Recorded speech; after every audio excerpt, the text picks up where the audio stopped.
I'm Sarah Hansen, and today I'm talking with financial economist Andrew Lo, whose videos have been viewed millions of times on our channel. I ask Andrew how he makes a topic like finance accessible to everyone. It's amazing how bad we are as Homo sapiens in managing our finances. We also get personal about his own learning journey. I have a learning issue. It's the mathematical equivalent of dyslexia, dyscalculia. You do? And I get his answer to the question, should I use ChatGPT to plan my retirement?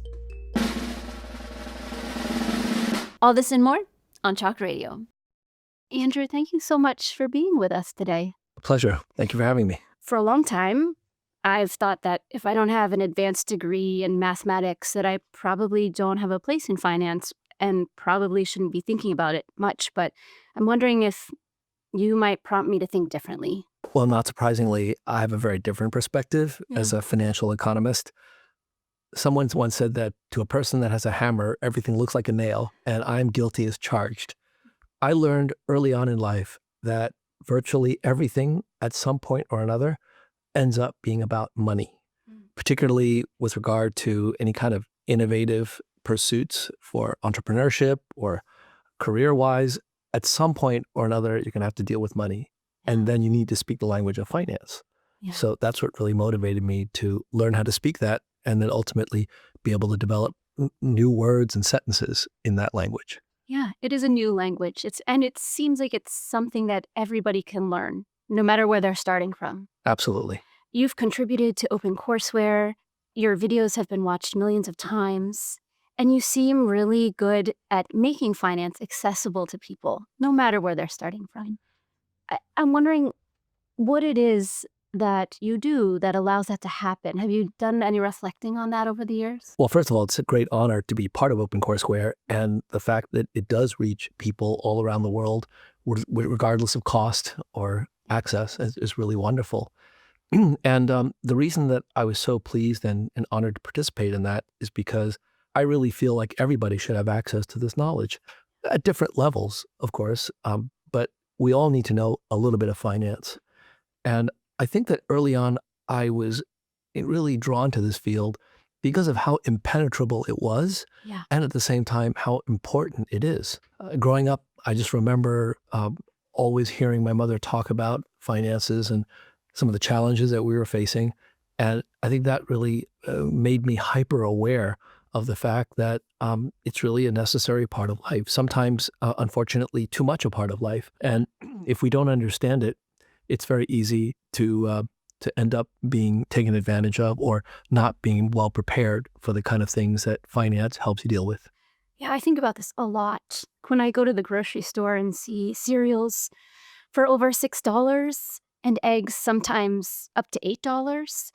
I mean, what are some theories of modern finance that everyday people like me could apply or think about when I'm faced with those situations? Wow. Well, there's a whole bunch of ideas and important notions that we can use in our everyday lives. One of the key notions is that there's a trade-off among everything that we do and everything that we purchase. Far too often, we tend to compartmentalize, and we have a mental budget for certain activities as well as other budgets for other activities, and we don't allow them to mix. But sometimes, if you can think a little bit more broadly about the fact that we have a given set of resources and we have to allocate them across lots of different activities, and there are interesting financial ways of making those decisions, we can actually come up with better outcomes. One example that I think most people are aware of is borrowing money to buy a home or buy a car. That is basically moving money from the future, our futures, to our present. We're borrowing. And sometimes we need to put money today aside for our kids' college fund or purchasing a car in the future. That's an example of moving money from today to ourselves 2 years from now or 3 years from now. So this notion of being able to move money around and making sure that you don't lose a lot of it in the process is part of the language of finance. And that's something that all of us can benefit from. Yeah, it's so interesting. The idea of having more flexible understanding of your resources and how they might move across categories. Yeah, I mean, I think at the heart of it, it's really all about control. But I think not enough people understand how finance works so that ultimately it ends up ruling their lives as opposed to allowing them to use finance to achieve the kind of goals that they really want. So, Andrew, before the show, we asked you to respond to a question, which we will now reveal the answer to. So the question was, should I, Sarah Hansen, use ChatGPT right now to plan my retirement? What's our answer? Not yet. Okay. Not Please yet. explain. Not yet, because large language models are not yet ready to be able to do delegated financial decision making for us. Turns out that saving for retirement is one set of activities, but then spending while in retirement, that's a whole different set of activities. And many of us have become good at saving, but we've been such good savers that we forget that at some point we need to spend. and Right. and we have to spend at the right rate for the right things Right. at the right times. So what my colleagues and I are trying to understand now is not only what those optimal decisions are. I think we now have a lot of information about that. There's been a lot of research done on that. But the more challenging issue is how do we communicate that to people who don't have any finance background and moreover can't afford to hire the Right. financial advisors that some of the higher net worth individuals have access to. So we're working on an AI solution, an AI financial advisor that can satisfy the most important criterion of financial advice that regulators impose, which is something called fiduciary duty. A fiduciary is somebody who is appointed to help you further your goals, will look out for your best interests above and beyond their own. And so very often people get a little bit concerned about financial planners and other people in the financial industry because they don't want to be taken advantage of. And there are many good financial planners out there, but not everybody can afford one. So the question is, can you, for those people who can't afford financial planning and for the financial institutions that don't want to spend their resources of financial advice to those who aren't going to generate enough commissions for them, for these people, can we come up with financial advice from an AI platform that satisfies the definition of a fiduciary, some program that you can trust to look out for your best interest? We're not there yet. However, I believe that everybody should use large language models to help them think through retirement issues more seriously. For example, ask ChatGPT, what are the biggest issues that I need to focus on for my retirement? How much time do I have? What kind of ideas and products and services should I make use of? How do I get better financial information? How do I learn more about these problems? All of those things, I think ChatGPT can do a pretty good job at, but I wouldn't let it make your decisions for you. Real question for you. I know a lot of times when I put in a prompt that's within my domain of expertise, some of it will be good, but some of it's kind of garbage and not all that accurate. So as a person who doesn't know finance, how do I know I can trust the answers that are coming back, even about those general type of questions?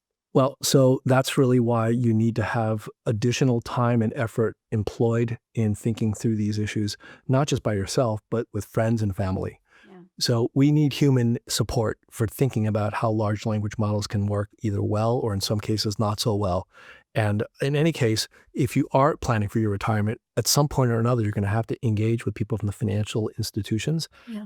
They will be able to help deal with some of the so-called hallucination problems with these large language models. But the answer is like anything else that we do. How do you know that your doctor is always giving you the best information? Doctors are very highly trained, but they do make mistakes. So get a second opinion, get a third opinion, talk to your family members. Ultimately, you're going to be responsible for your own decisions. But the more informed you can be and the more you can check the accuracy of the information, and that information can come from humans or from chatbots, I think those are the ways that we've developed for making sure that we make the best decisions possible. Get a better handle on this. Right. And I assume part of the idea would be to start this in your 20s if you can. Start learning and start using these applications to really begin to save. Exactly. Many people don't realize that the decisions that they make early on can have just tremendous consequences 30, 40 years from now. We now know that about health. We know that if we don't eat right, even as a teenager, we can affect our health when we get to middle age. The same thing is true about our finances. If we make bad financial decisions early on, it could end up having repercussions far beyond what we typically are able to measure. And so that's really the purpose of having some kind of support, some kind of advice that can actually look 40, 50 years ahead of a teenager. It's kind of interesting because at least in the US, or at least in the cultural circles in which I grew up, it was sort of taboo to talk about money, how much you make, how much other people make, how you're budgeting. Have you found that in this context? Absolutely, and that's actually one of the reasons why you wanna have a fiduciary. You wanna have somebody you can talk to about your deepest secrets, your financial goals, your constraints, the concerns that you have about losing your job or not being able to find a job, and be able to get honest advice about what to do about it. You know, many of us have good friends that we can rely on for that, but if you don't have a friend who has financial expertise, what do Right. you do? Yeah. So the hope is that maybe a platform, a reliable AI platform that is able to serve as a fiduciary can really help individuals with all of their concerns. Yeah. It's going to be a game changer for sure. What are some of the dangers, pitfalls, or challenges that might come with leveraging AI to give financial advice to people who do not have financial expertise? Well, any great tool can easily be abused. And I think we have to worry about the fact that if we have a financial planning tool that is AI driven, can that be abused? What if we were to ask this AI to engage in illicit activities for our financial betterment? Is that something that we should be able to do, or is it something that the AIs should guard against?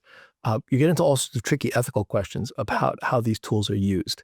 And so I think that those of us who are developing the technologies really require spending more time thinking about the ethical dimensions. Mhm. That's not something that you typically focus on in your research, but for us now, given how far AI has come and what it can do, we have to be much more proactive about thinking about these unintended consequences. Yeah, and just how fast everything is changing. The technology is so fluid and so fast, and honestly, not all that transparent most of the time. Yeah, that's a concern that I think most people don't really appreciate yet. It's true that there's always been technology that has made advances and as a result has created winners and losers.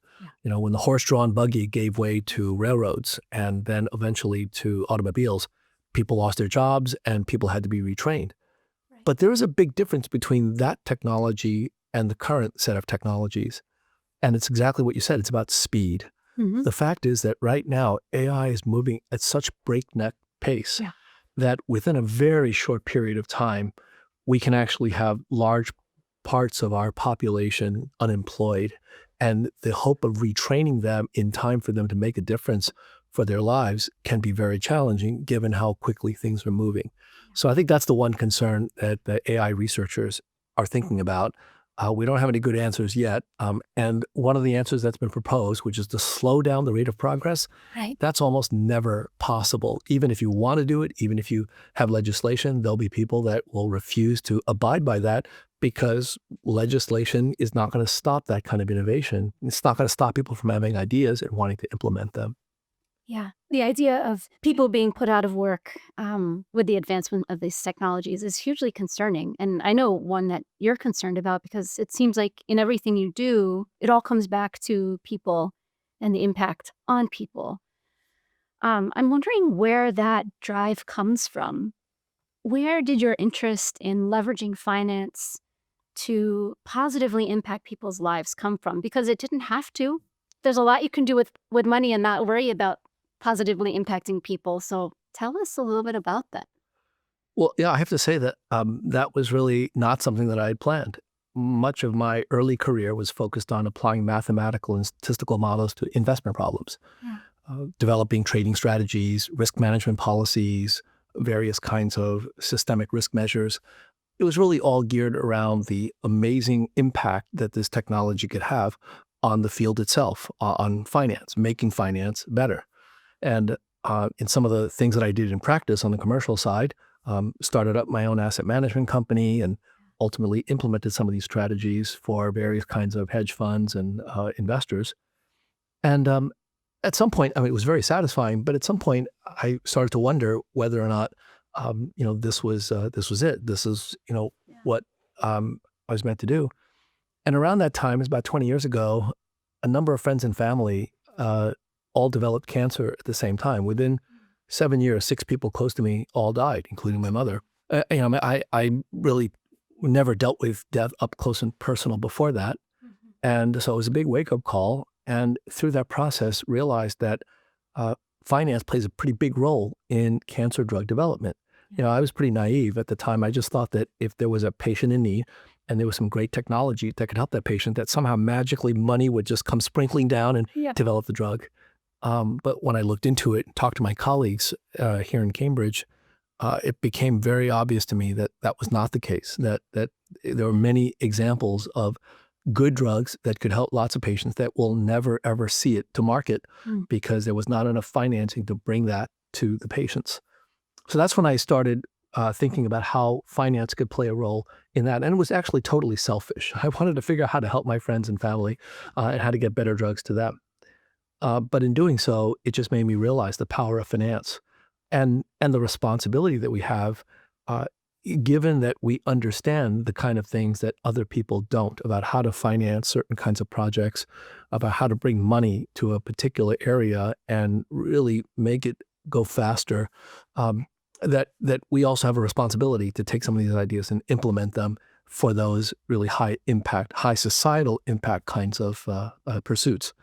Um, so I started with that, and then one thing led to another, and I began thinking more broadly about how finance impacts society in general, and realizing that there are many things that we can do to further all sorts of different goals, climate change, energy transition. There are so many different issues that really are crying out for new business models and financing strategies, and these are well-known tools that all financial economists know, but we haven't really spent time thinking about the applications. So that's been a really rewarding aspect of my current focus. Yeah. Could you give an example of how a different business model might radically change the climate trajectory that we're on? Sure. Let's talk about energy transition Okay. because clearly we are not in the process of transitioning very quickly. That's right. In fact, right now, about 82% of the world's energy usage is in the form of fossil fuels. I think that might be down from 83 or 84% Yes. 10 years ago. It's not enough. And we're not making a difference fast enough. A number of people who know a lot more about the issues than I do have said that we're not really right now in the business of transitioning because it's not as if we're declining our usage of energy. If anything, it's growing. Right. So what we need to do is to come up with new sources of energy, energy addition as opposed to energy transition. Oh, that's interesting.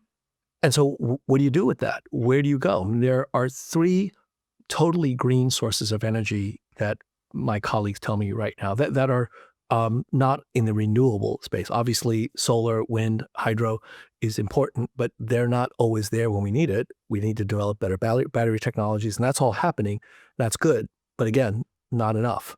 So if we want to speed up the process of energy addition, we need new sources of green energy. And there are three. There's nuclear fission, Hmm. nuclear fusion, Hmm. and geothermal. And all of these should be areas that we pursue. And so imagine if we could support all sorts of different investment projects in all three areas and really make a concerted effort to develop these new sources of green energy. Hmm. That's an example of what finance can do, but we need to develop the political will to be able to do that. And even part of that can be hastened by finance, because if you can show that governments can actually save money in the long run by investing in these. If they can get a good rate of return on these investments, they're much more likely to be able to write the checks that we need now. Yeah, it really does all come down to money. Unfortunately, in most cases, that seems to be true. But fortunately, the world has become wealthier.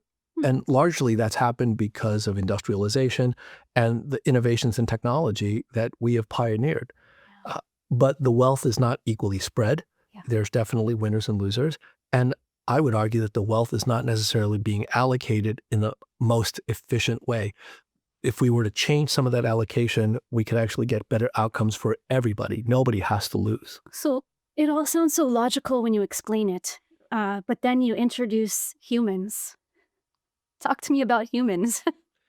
Human behavior is one of the most interesting and most confounding aspects of what I do in finance, because we can write down all these wonderful equations that predict various kinds of opportunities for financial investments. But at the end of the day, you're talking about people. Yeah. And people can react. Sometimes they can overreact. For example, during the pandemic, the stock market lost something like 30% in a matter of a few days. Wow. And right, if most of your retirement is tied up in the stock market, that was a really big hit. Yeah. So a number of people responded by what? By pulling out their money from the stock market, putting it in cash. That's in and of itself is not necessarily a bad decision. The problem is that many of these individuals, they took too long to put the money back into the stock market and they missed the rebound, which actually happened just a few weeks after that 30% decline. The market went right back up. And if you had taken a vacation between, middle of March 2020 and middle of June 2020, if you had taken a vacation and done nothing, you would not even have noticed that the stock market moved. Yeah. It just went down and then back up. So I think that understanding these kind of dynamics is important because we often allow ourselves to engage in behaviors that can be really counterproductive. And that's part of what I do as a finance professional is to understand how human behavior factors into this.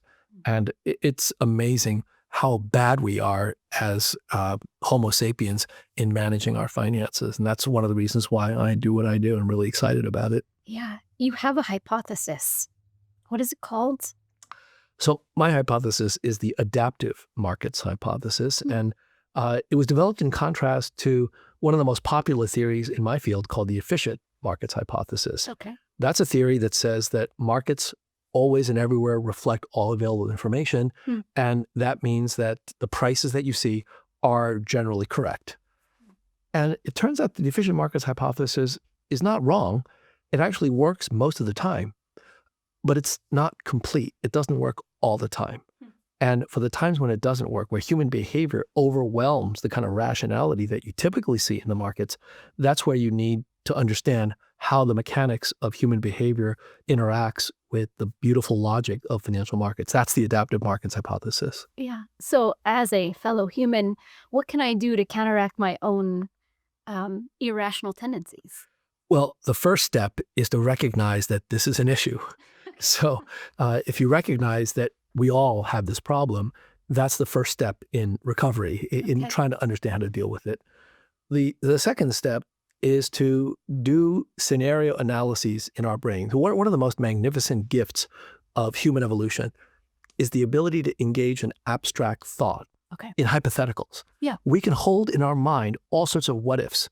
Yes. What if I decided not to go to work today? What would happen then? What if I decided to become a doctor, a lawyer?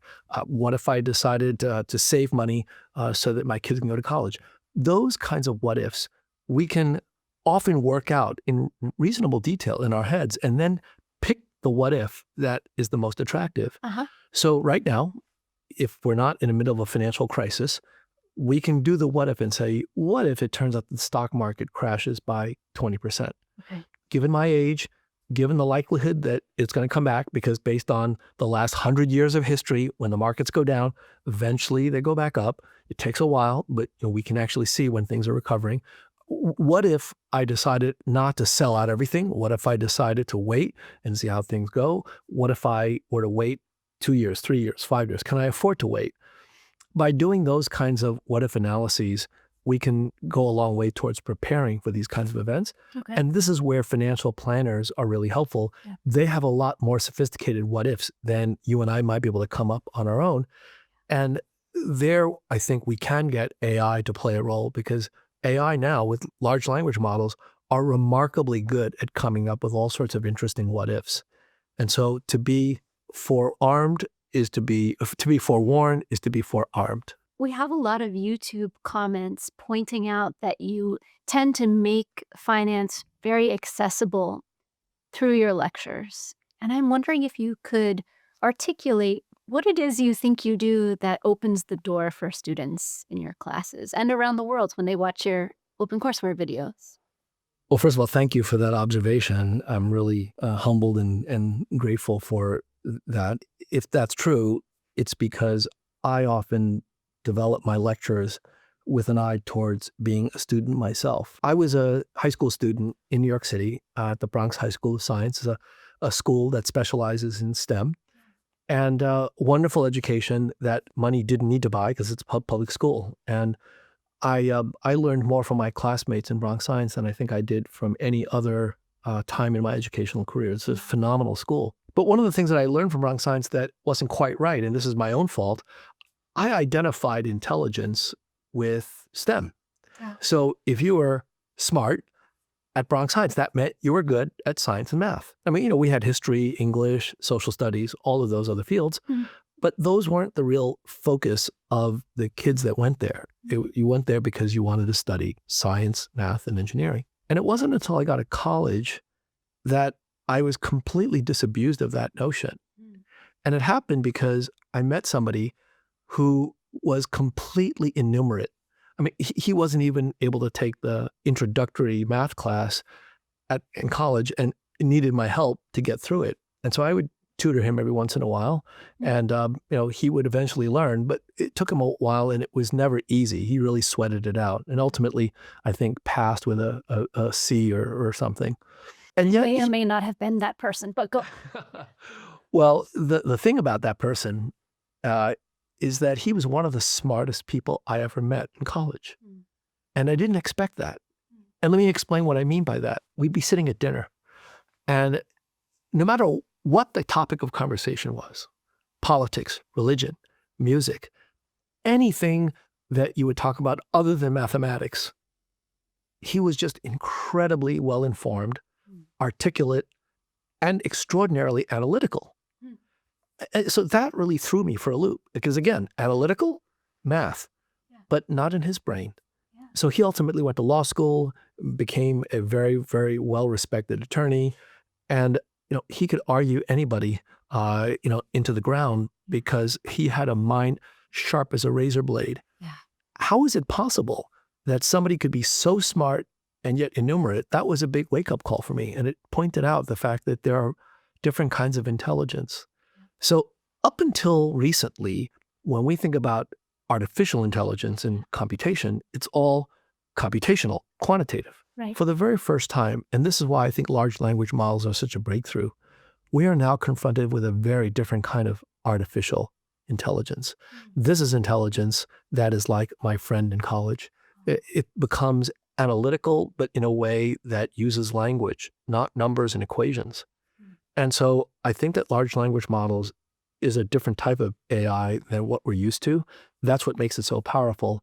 But it does have some weaknesses, just like my friend who, if you asked him to prove a very simple theorem in calculus, he'd sweat bullets doing it.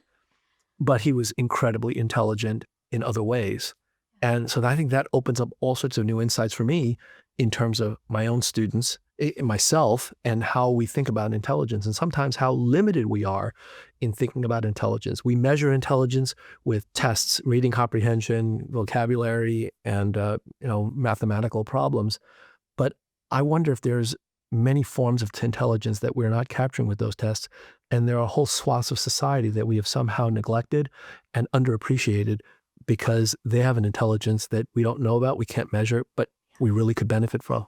Well, I couldn't agree with you more. I used to be an elementary school teacher, so I saw the ways in which schools pinpoint intelligence and measure it and leave out large groups of people. Yeah. So we're on the same page there. Well, speaking of elementary school, that was one of the important and formative experiences of my life. It turns out that in retrospect, I have a learning issue. It's the mathematical equivalent of dyslexia, dyscalculia. You do? Yes. Wow, that is so surprising. Well, people say that because of what I do now. Yeah. But it was definitely the case that math was my worst subject. And, for an Asian growing up in New York City in the 1970s, that was not easy.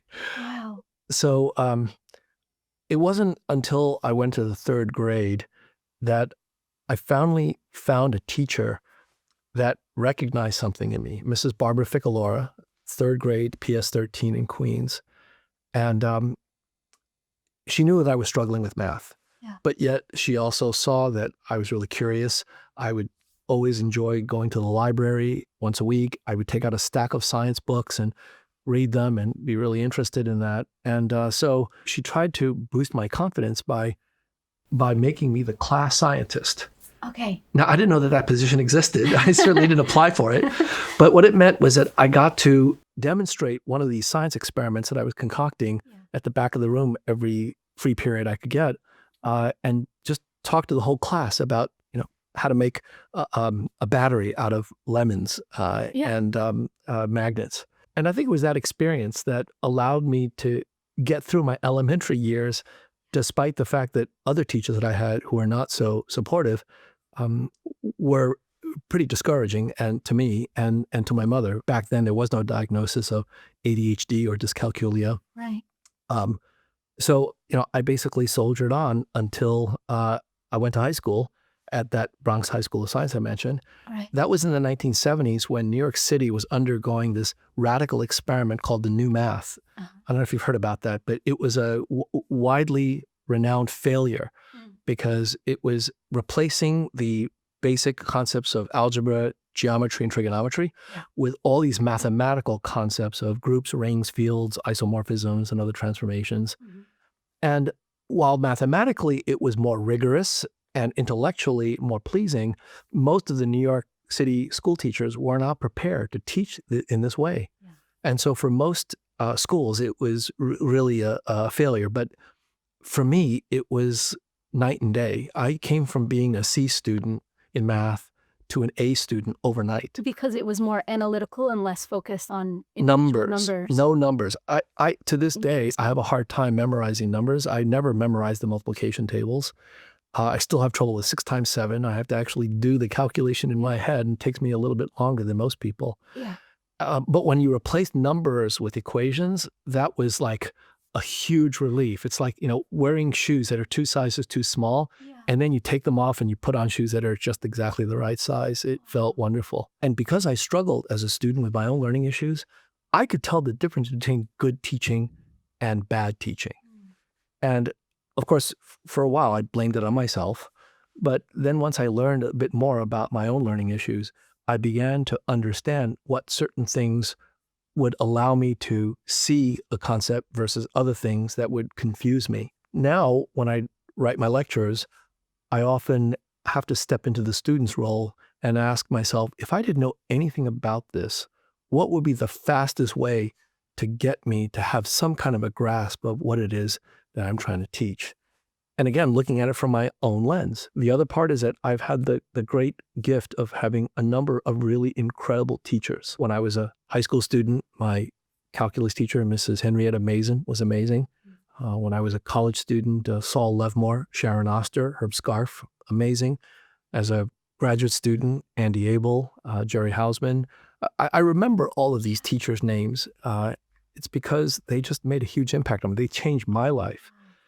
And so part of why I spend time on teaching, and I think this is another aspect, some of my colleagues are so focused on research that they feel like they can't afford to spend time on teaching. But because I remember what it was like as a student when faculty didn't take the time to try to explain something in a way that would be more understandable, I decided to spend the time on working on my lectures. Someone once said that great writing is not writing so that other people can understand. It's writing so that other people cannot possibly misunderstand. Oh, that's a good one. Yeah, that's a very difficult standard to adhere to. But I think that's the same with teaching. Teaching is lecturing so that students cannot possibly misunderstand. And that does take a little bit more time.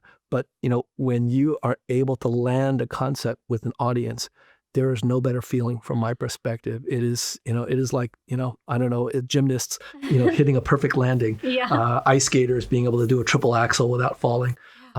For me, that is, just an incredible feeling, a rush that I can communicate something that somebody didn't understand. And now their faces light up and I get it now. I mean, and they will forever, from that point, they will forever have that to use and to benefit from. And also one of the things that makes me particularly grateful to OpenCourseWare is that it is the great equalizer.